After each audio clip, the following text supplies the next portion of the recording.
Agnaty foko tontolo firesanao amanolona, satrokanao mba hoay manontolo, na de ho be ny mpialona.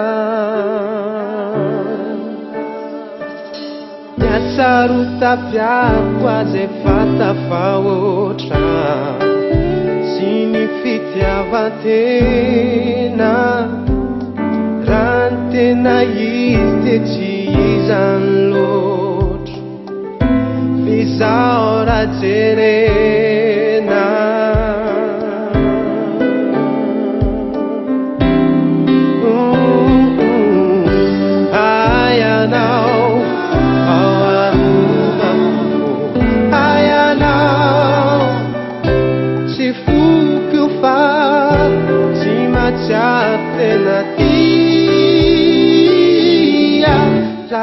Sapiaro ayanao ao arobako, ayanao tsy foko fa tsy matsiaro tena tia, ratsy sapiaro.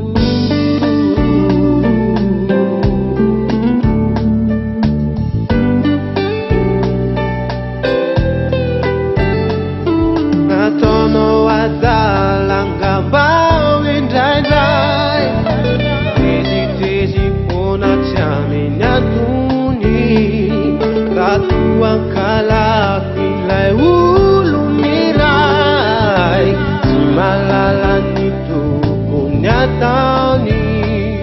Tsy fantatro izay fotodretsakareo, tsy misy antony. Fantatro izay antondianareo, fa ny ahy no fantatro.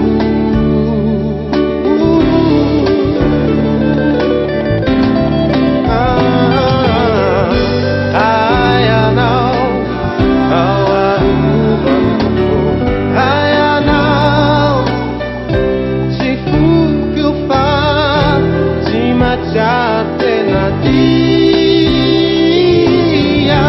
ratsy sapiaro.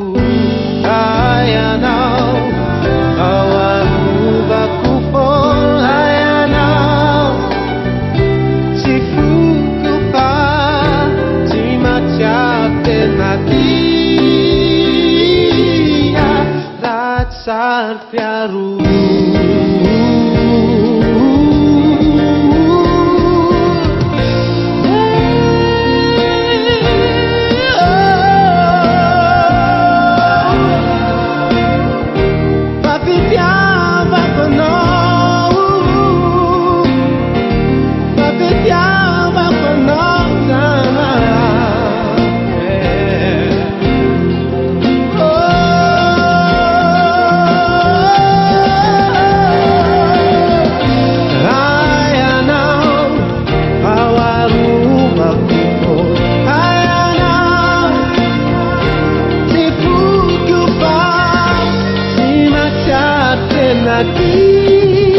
Tia, ratsy sapiaro.